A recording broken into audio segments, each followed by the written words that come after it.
So Brazil has this tyrant judge, de Moraes, right? This is the current war between Elon and this, the head of Brazil's censorship court. It's called the TSE. It's a subcourt of Brazil's Supreme Court, the STF.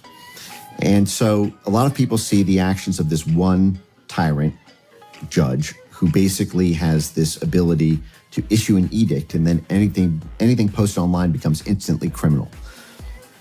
Sitting parliamentarians in Brazil call the current president, Lula, a thief. And the judge says, you're not allowed to say that. The person faces, a criminal judgment for demeaning the current president.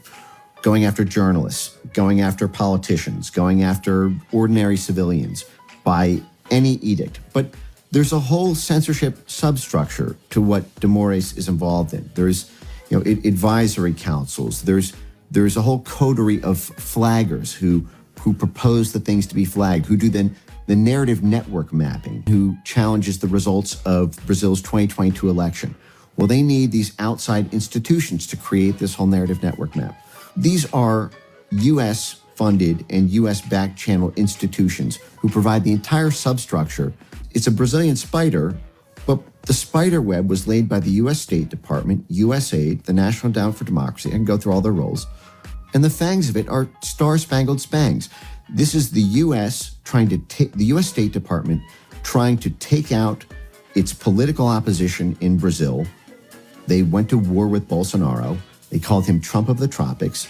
They're waging the same campaign against Bolsonaro that they did through their own intermediaries to take out Trump during his term, to censor him on the internet there, and that they're using to censor Trump today through their work with the EU.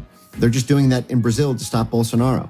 And when populist waves swept the world in the U.S. in 2016 with Trump, and with what happened all over Europe with Marine Le Pen and Matteo Salvini and Nigel Farage, USAID declared censorship holy war against every single populist group, including Bolsonaro.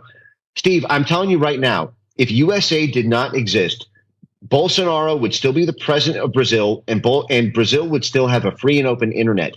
It was USAID that spent tens of millions of dollars of American taxpayer money funding the push to get anti-misinformation bills passed in the parliament there, funding the legal advocates who pushed the censorship court there, the TSE, to crack down on Bolsonaro tweets and WhatsApp and Telegram messages. They built a censorship octopus in Brazil, and it was built entirely on USAID because USAID declared Bolsonaro a populist, Trump of the tropics, and then set up this operation to control the information ecosystem there. One of the USAID grantees even said on a public call that the purpose was to eliminate the international exchange of ideas between the Trump movement and the Bolsonaro movement. That's what USAID does.